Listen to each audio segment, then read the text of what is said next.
special Noxitril free bottle offer today. Oh, yeah. We recommend that you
Hello. Welcome again into 101.7 FM and 710 KEEL. Welcome into this edition of Strategies for Living.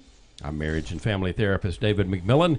Look at there, smiling like a Chessy cat. Must be Tuesday. I'm happy. I love it when we have guests in the studio. PLPC Carla McCormick. It is I. It is you, and it is he, the ace of the airwaves. He is Rapid Ruben Wright. Oh, good evening, everybody. Good evening. So I've got a question for both of you. The talk. The talk? You Yeah. mean the The talk with our kids? Yeah. What other talk would we? What other talk would we be Probably afeared of? not. I didn't get a talk. I just got a book. I'm not. No, not that talk. No. Not the birds and the bees. No. Oh. No. All right. The talk about drugs and alcohol. Ooh. Not much easier. No, it isn't. No, it Not really an isn't easier much easier. But how important is that, huh? Insanely. And it Very. is. Yeah, it is extremely important. I think it's missing in many homes. Yeah, and that's what we want to talk about this evening. We've got. We're going to talk about the talk? We're going to talk about the talk. We're going to talk about how to talk. We're going to give you some ideas. Well, let's talk about it. And we may even talk about a little bit more than that with Executive Director of CADA, Mr. Bill Rose, who is our life strategist this evening.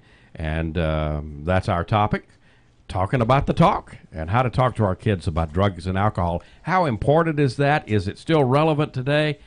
And much, much more with Bill Rose today on Strategies. We are brought to you, of course, by CADA, the Council on Alcoholism and Drug Abuse of Northwest Louisiana. Been helping individuals and families for 60 years now. And now you don't have to leave home.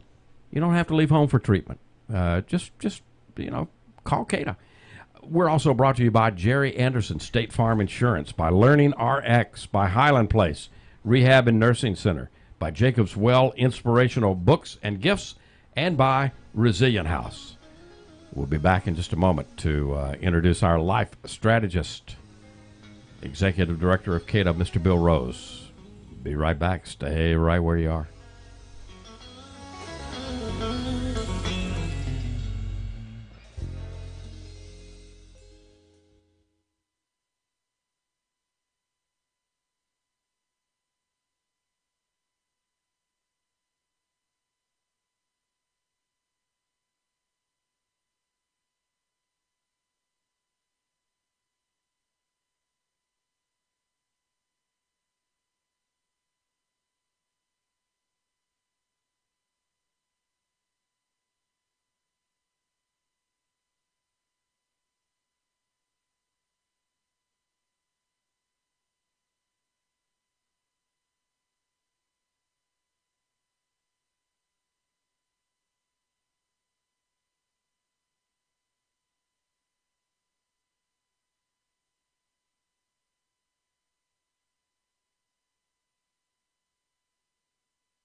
Welcome back. Welcome back into Strategies for Living. I'm marriage and family therapist David McMillan with PLPC Carla McCormick, and let's welcome to the program now the Executive Director of CADA, the Council on Alcoholism and Drug Abuse of Northwest Louisiana, and life is certainly better on the other side of recovery.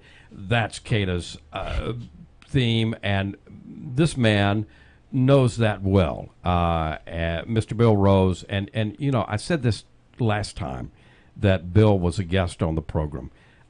In the early days of Strategies for Living, we're going back 25 years now, Mr. Dan Talley was oftentimes, he was so gracious and so good to help us get the program launched. So many times we would call Dan. He was always available to us. And I tell you, embodying the spirit of Dan Talley is Mr. Bill Rose. Well, so thank you. Welcome back. Welcome back to Strategies, and thank you for being as always, a great life strategist. But we want to talk about a very, very important topic this evening, and that is with school starting. It's like New Year's, right? Everything begins again with the new school year. It does. And you heard our chat between Ruben and Carla and I. Bill, do we have the talk enough? I mean, do parents underplay how important it is to talk to our kids about drugs and alcohol today? I think they do. You know, if they're like, of course, my family. I think we assume, and sometimes we take things for granted. You know. I think a lot of us have real good intentions when it comes to our children, and we assume that they're going to do certain things and they're not going to do other things. But I think in order for these guys to really get it as it relates to substance use disorders or dangers associated with drug use or any kind of risky behavior, we have to have that conversation. Yeah. In a way, I mean, good parents, we immunize our kids against things like measles and mumps and all kinds of other things. Can we immunize them against drug and alcohol use by doing our parental responsibility? We can. In fact, we know that conversations about dangers associated with substance use needs to start when our children are around the fourth grade. So conversations, at age 6 through 10, it's really important because it significantly reduces their chances of getting into risky behavior.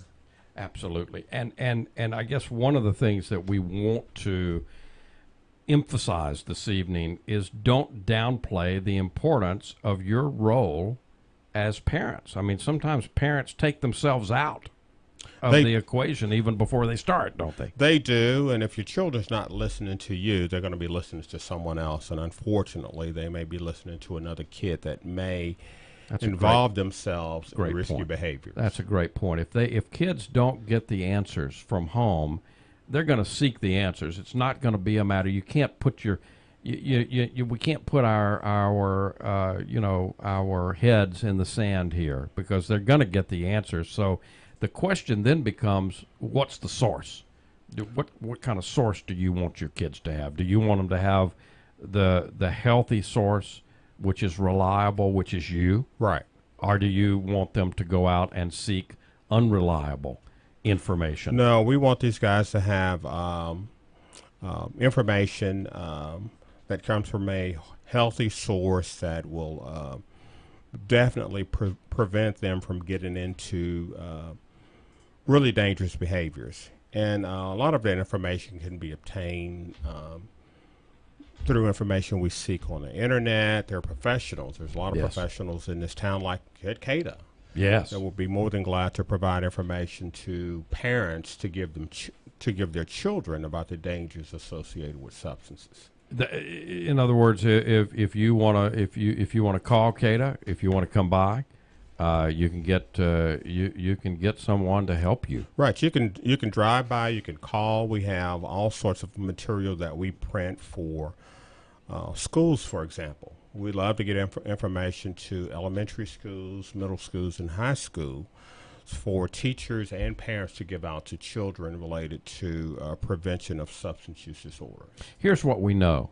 We know that kids who are not properly informed are at a greater risk of engaging in unsafe behaviors and experimenting with drugs than children who are properly informed. We also know that there is a high correlation between kids who drink at an early age and problems later in life with alcoholism. That correlate. So it's not uncommon for me to see in our clinic someone who had their first drink at 13. Yes. Yeah. Had their first drink at 14. Exactly. Yeah.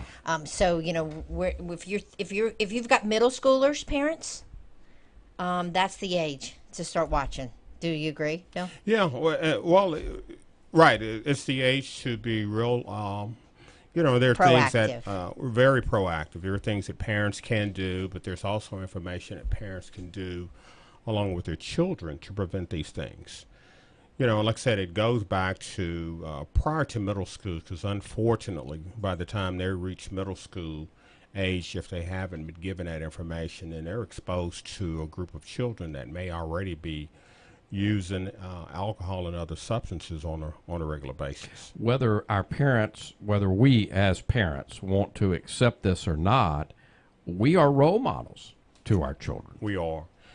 And and sometimes they appear resistant. Of course. I spent a lot of years. That's their job. It is. I spent a lot of years working with teenagers, young adults, and they're listening to someone. Yeah. Unfortunately, it's not always to a responsible adult. So parents who educate themselves, parents who inform themselves about the effects of drug use and learn as many facts as they can learn, are able to give their kids good and healthy and correct information, and especially clear up some of the misconceptions that Right. kids are going to naturally have. Exactly. None of us want to think that, that our family, especially our children, are prone to substance use. God forbid. I know when my daughter was in middle school and high school, I was always concerned that, Of course. she would be exposed. Right. So early on, I started teaching my daughter when she began to talk about substances and the dangers associated with those things. And before I think before she was in 5th grade, she could give you the basic disease concept, a lecture, like any clinician. Wow. Now, And I think you're making an extremely important point, Bill, that we want to start talking to our kids very early on, maybe preschool level, or before.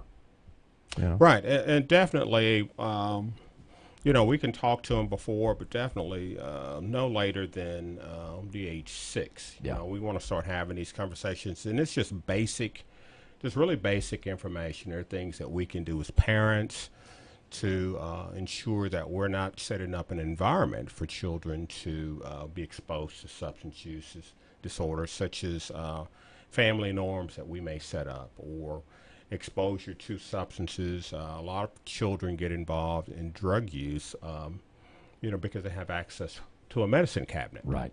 There are lots of dangerous things that are laying around the house that they could get exposed to. Back to the role model thing for a second. I know this is uncomfortable. This may make some of us shift in our chairs, but your views, our views as parents on alcohol and tobacco and drugs can strongly influence, how our children are going to think about them.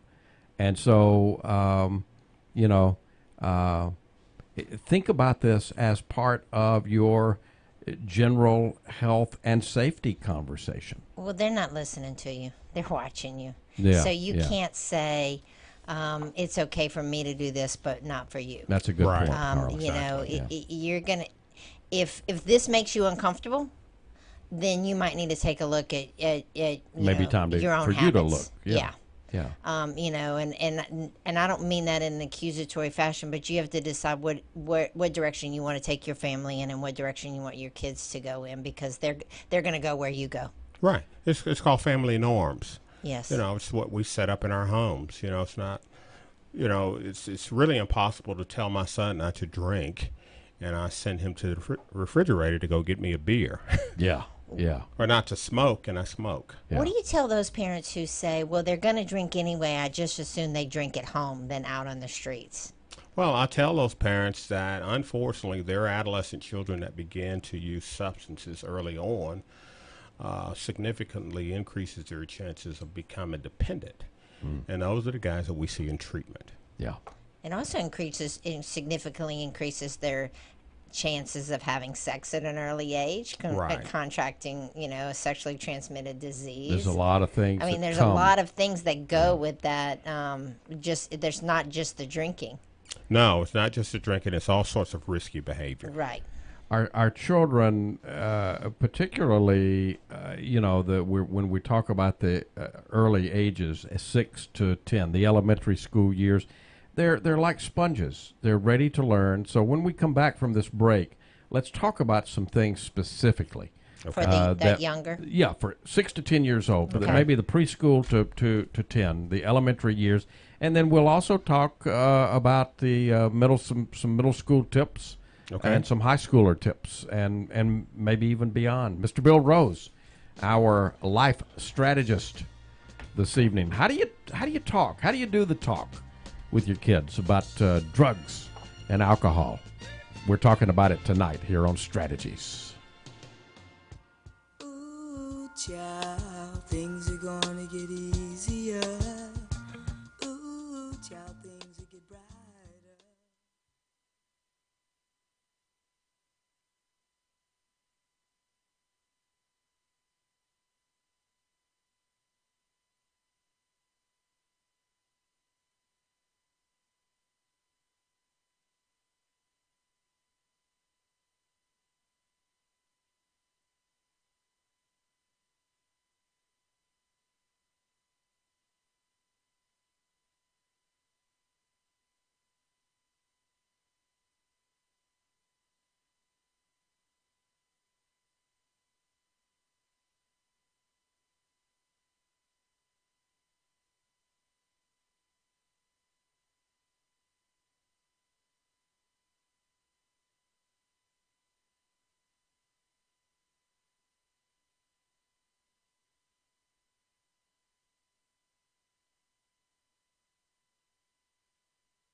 Welcome back. Welcome back into Strategies for Living. Marriage and family therapist David McMillan, PLPC, Carla McCormick. And we're here on 101.7 FM and 710 KEEL with Mr. Bill Rose, our life strategist today. He's the executive director of CADA, the Council on Alcoholism and Drug Abuse of Northwest Louisiana, and CADANWLA.org. CADANWLA.org, and lots of information available to you through the website. You can go by and see them. You can call them. CADA is here for you. We're talking about how to do the talk, how to have the talk. So before kids leave for elementary school, they really need to understand at some level on, where they can understand the long-term consequences, right, of how and why drugs can be addicting, and how it can make us lose control of our lives, right? Exactly. They need to know, several basic things. Usually individuals that get involved in substance use do it for recreational reasons, and of course they're going to basically put a positive slant on it. Lots of times children are not exposed to the harmful effects or the negativity associated with substance use disorder. And I think we can give them that basic information. we can tell them and inform them of the problems that alcohol or any other drugs, any other illegal drugs especially, can cause, not only for the user, but also for the family, for the user's family. Yeah. Exactly, and you know, in some cases, children may have a witness, someone in their neighborhood, someone maybe even in their families that have had some issues with drinking, for example. Yeah, or now prescription substance misuse is common. Yes. You know, and they'll see changes in behaviors, and that's a great opportunity to explain to children, you know, that active use, ongoing use of any sort of substance, whether it's prescription medication, alcohol, or illicit drugs, can cause a bunch of different problems. Yeah, it's a hypothetical question, but how hard is it to find a family today that has not been touched, if not first hand, secondarily, or thirdarily? I just made up a word. I like it. Yeah, thirdarily. You can use that, Bill. By drugs and alcohol abuse. I don't know that you could even find that. Yeah. I mean, it seems like it's everywhere. We need to really talk to parents about what's in their medicine cabinet and keeping those locked up, because I think sometimes they kind of know the illegal drugs and the alcohol, but you know, it's those extra painkillers that are left over from you know, this surgery or that surgery that those get into the schools and those get passed on. And locking those up or getting rid of them. So, you know, there's no need to keep them around. No. Well, there's lots of things that are in the home that's not illegal to have, like prescription medication that you mentioned. And basic conversations for 6-year-olds could be about what are good types of drugs, you know. Yeah, do we need to talk to our kids about good drugs, bad drugs? We do. We need to tell them the differences in those sort of medications that we may need to take that's over the counter or prescription medication, and why, and what other substances that are being abused or misused that could cause specific problems as well. And maybe explain to them that you only take prescription medication under the direction of your doctor. Right. So if somebody else, I've got this headache, and Carla says, I've got these migraine pills. I don't need to do that, because that's prescribed for Carla, not for me. And that, you know, that's an opportunity to teach our children. Hey, you know, you only use prescription medications under the direction of a doctor who gives them to you. Right, and even with the over-the-counter stuff, you know,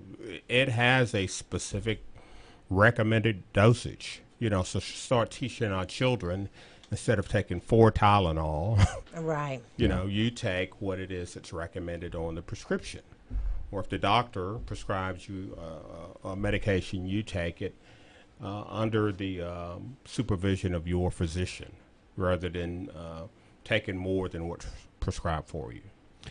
We need to give honesty to our kids, don't we? We do. Honesty and praise. You know, explain in detail how dangerous it is for children to drink alcohol, how harmful it can be to their developing brain, to their developing body.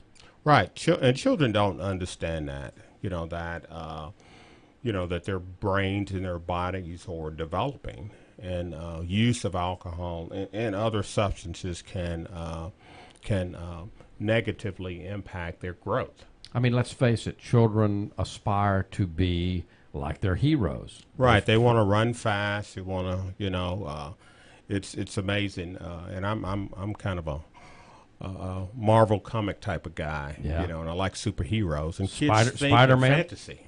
Spider-Man or well, I like all of the Avengers and the X-Men. Oh, okay, all right. And and I still have these fantasies like I did when I was a kid. And kid thinks in terms of their favorite basketball player. Yeah. Football season's starting, and I'm excited about my Saints, and they want to be athletes. Yeah. And you don't always understand it. Using a particular substance can affect your ability to do the things that you want to do later on in life. So we want to talk to them about making good choices now. Right. And kids don't always have a concept of, what I do now may impact Right. me being able to be a tiger one day or a saint one day, or a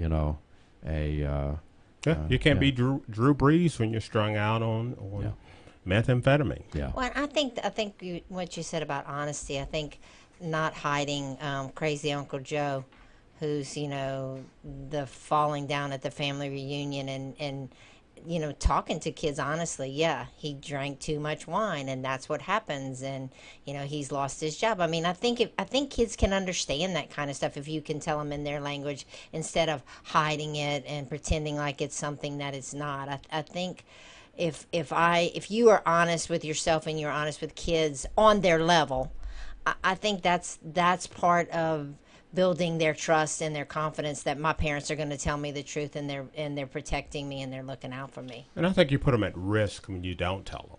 Yeah, you're right. Because they don't get the information that they need to make an informed decision. That's a later really on in good life. point. Yeah, that is a good point. Daddy, what is pot? Right. Yeah. I mean, when when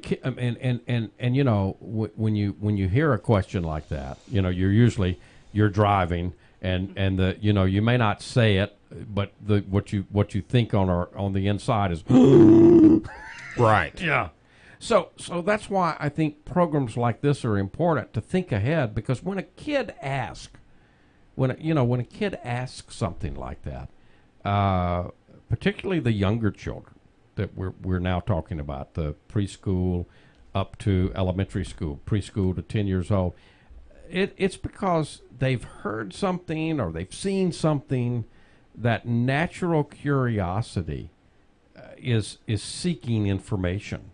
Right, and it allows you to do two things. One is to have that conversation and explain to them what is pot and some of the dangers associated with particular substances. Yeah. But also to find out a little more information about where they heard this from. Yeah. Because a lot of times they're exposed to people and situations outside of the home. Right. And we really want to know who our children are talking to and why. And if you ask them, they'll probably tell you. They will. Yeah. They will. Especially at the younger level. So take the opportunity. Well, pot is marijuana, and Right. here's what you need to know about marijuana, and there can be an exchange. So don't miss the teachable moments, is what I'm hearing you say. Exactly. Yeah. Exactly.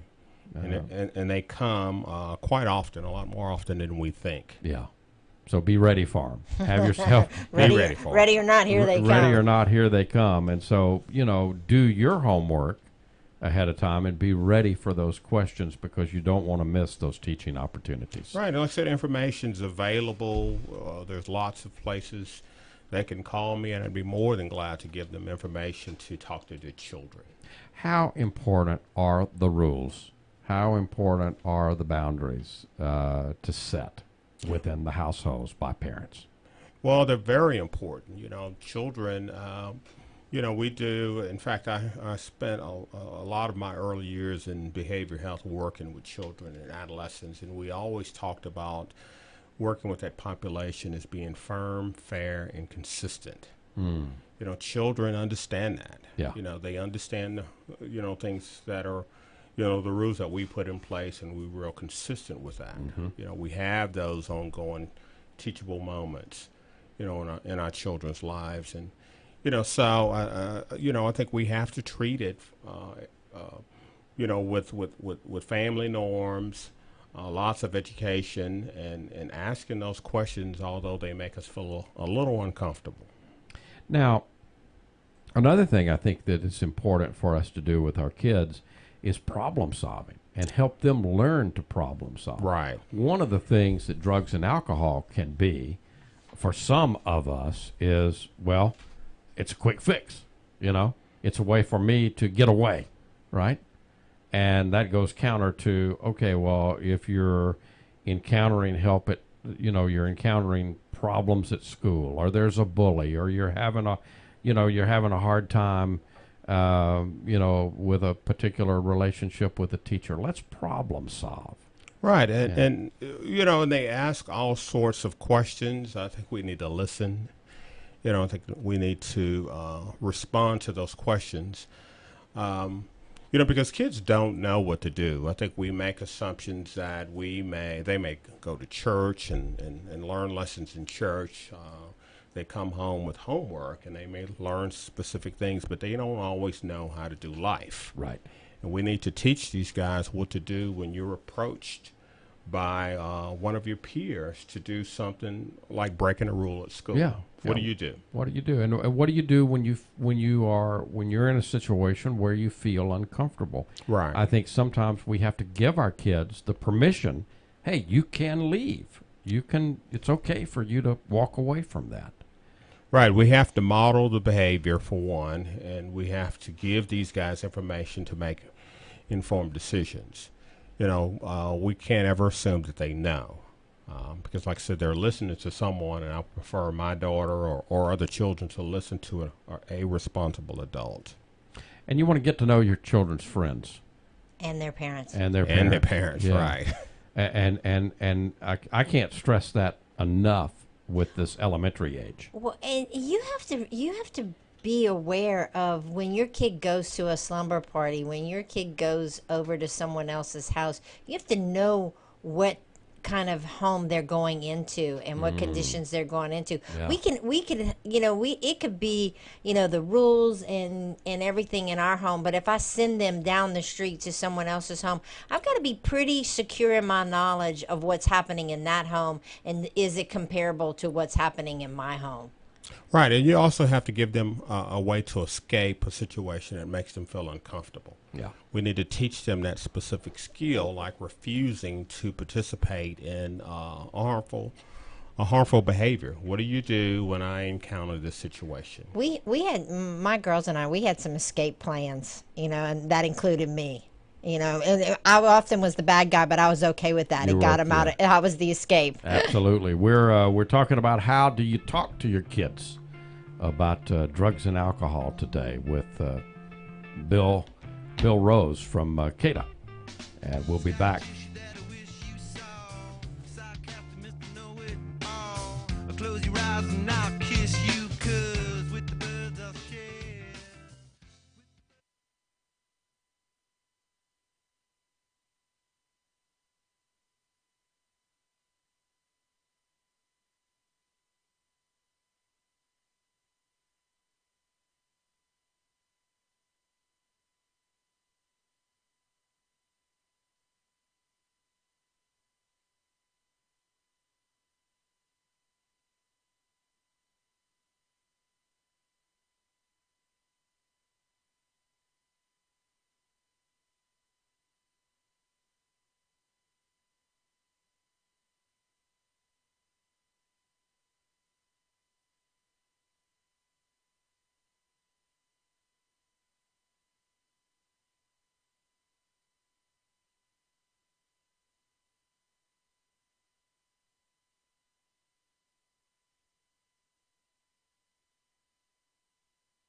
And welcome back. Welcome back into Strategies for Living here on 101.7 FM and 710 KEEL PLPC. Carla McCormick, marriage and family therapist David McMillan, and executive director of KEEL, Mr. Bill Rose, is our life strategist today here on Strategies for Living. We could not be talking about a more important topic than how to talk to our kids about drugs and alcohol. Now, when we get into the middle school years, is it too late, Bill? Do we just give up because our kids aren't listening to us, right? Well, it's never too late, but Yeah. I think to to significantly reduce your chances of getting involved in substance use, we need to start much earlier. Or, like I said, around 4th and 5th grade is when we want to start having this conversation.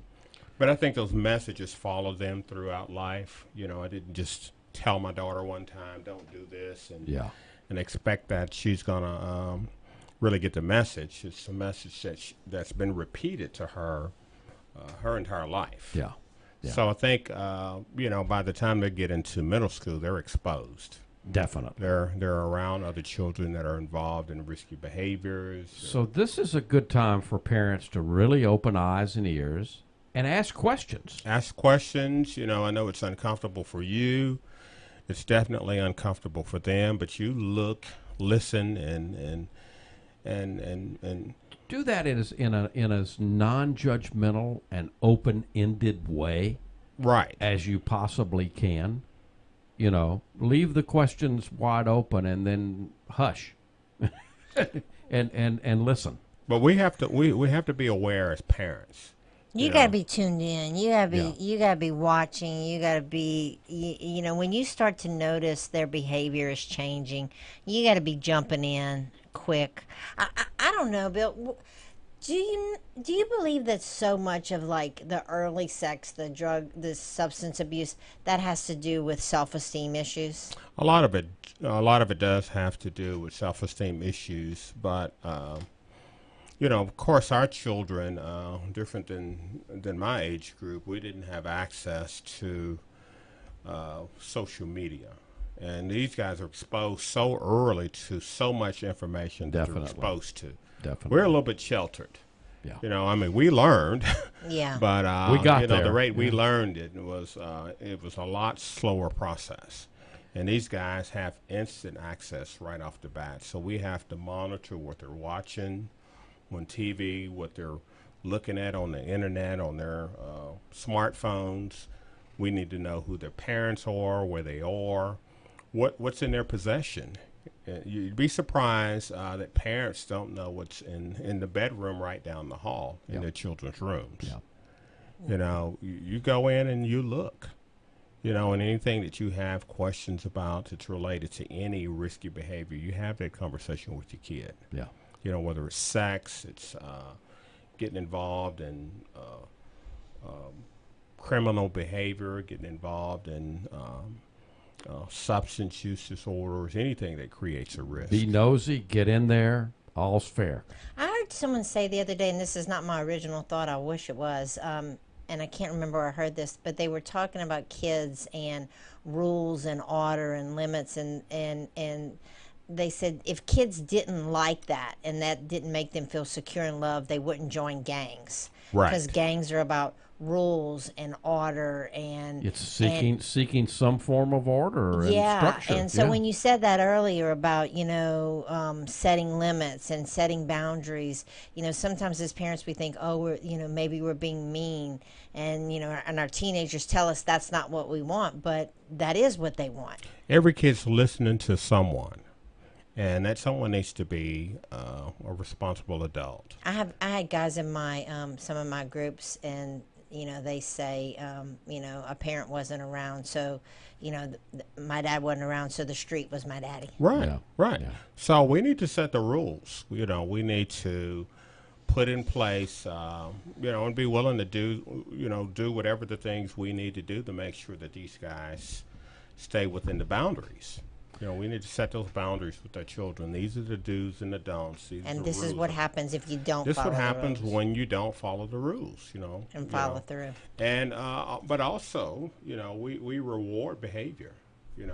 when these guys are following the rules and doing things, then we can reward them as well. Absolutely.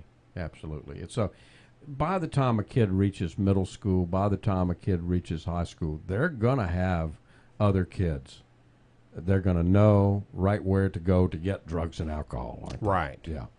So, and many of them are going to have friends who drive. Even some middle school and early high school kids are going to have friends who drive. So, again, parents need to be very vigilant, eyes and ears open, you know. Well, and if they know where to get those things, I just can't say this enough. Make sure they're not getting it at home. Make sure they're not getting it in your liquor cabinet and in your medicine cabinets. I hear that so much. A lot of it starts at home. Yeah. You know, and a lot of it's unintentional. You Right. know. Children understand when they go into a medicine cabinet to look for anything that says may cause drowsiness. When they have access to your pack of smokes at home, and you're not looking, well, of course, who goes through their pack of cigarettes and count how many cigarettes they have? Right. And it's easy for a kid to sneak one out of your pack. Sure. Or whether you're measuring your bottles of liquor. Children have access. Lock so we 'em need to up. be real careful to not expose our children to things that could cause them harm. Speaking of the driving, again, by the time a kid is in middle school or early high school, they have access to people who drive. How important is it to have the conversation with them? I'm laughing. My girls were not getting in a car with anybody who could drive. Well, I was one of those moms. You were one of those moms, and that's great. But you know, again, you can't. Even you as a good mom couldn't be there 24/7, 365. So how important is it to have that conversation with the effects of taking alcohol or drugs and driving? Oh, it's very important.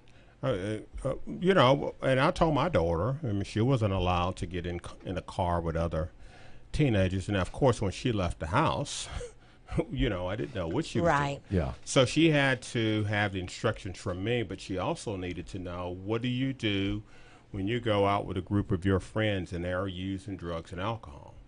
You know, remember your mother used to give you a quarter when you leave the house to be able to call when you got in trouble? Yeah. We need to go back to that. Yeah.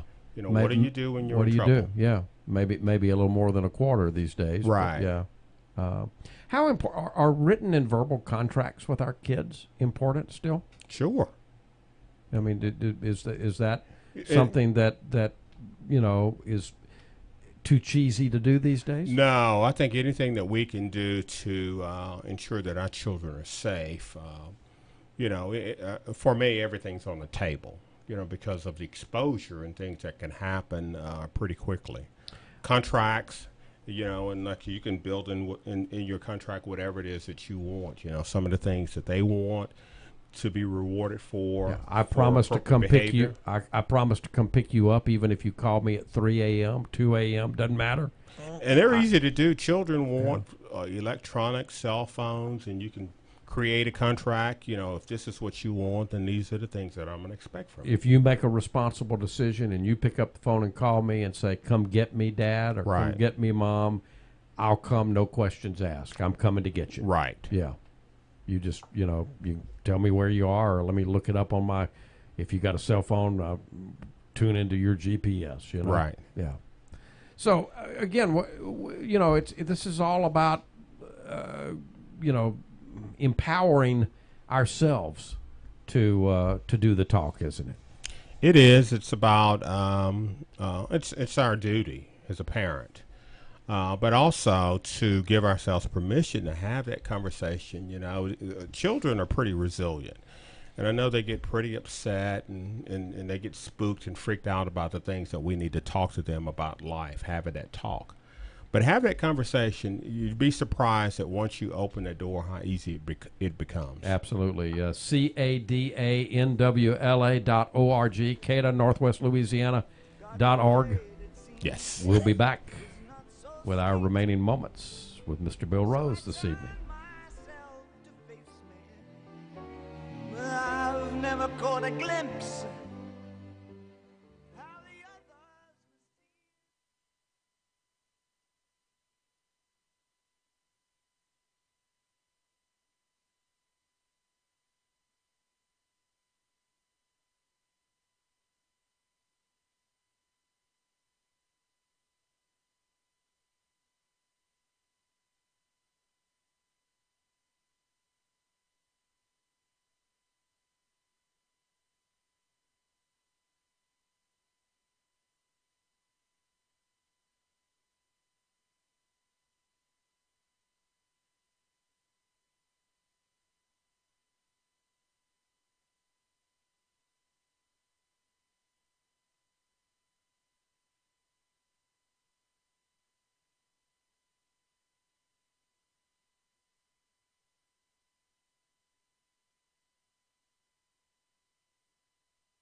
you are on the road must have a code that you can live by. Yeah, we got to teach our children well. Yes, we do. 101.7 FM, 710 KEEL.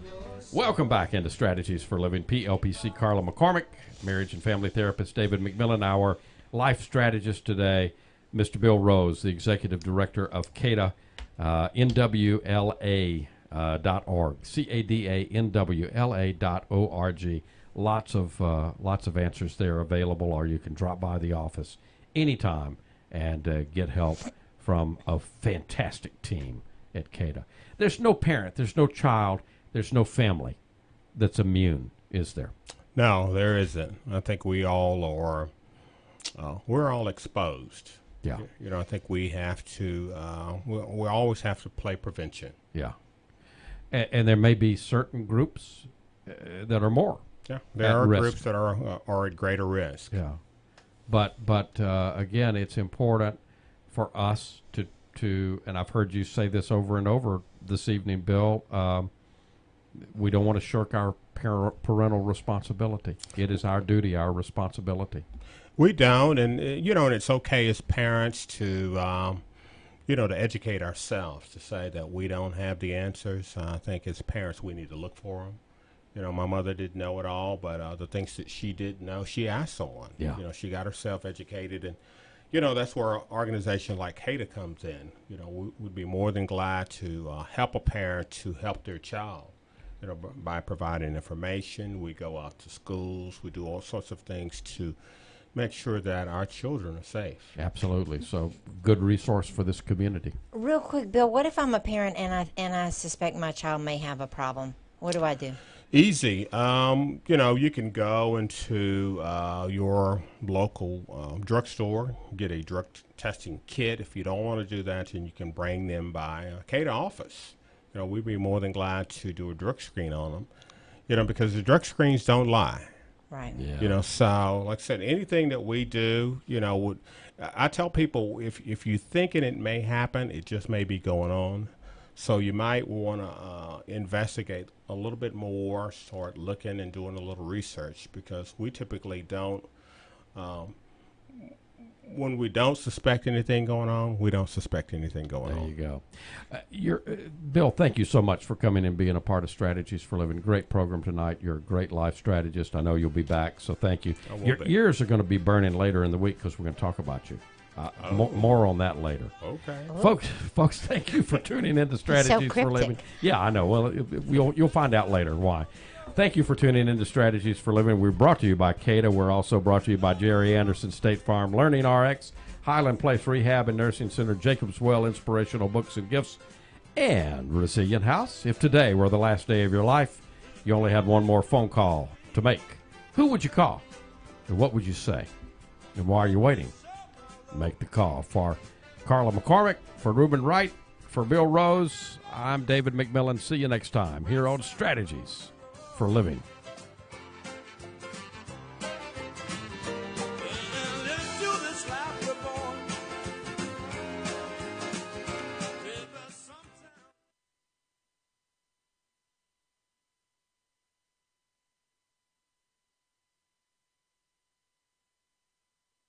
Is 101.7 FM and 710 KEEL. KEEL, Shreveport.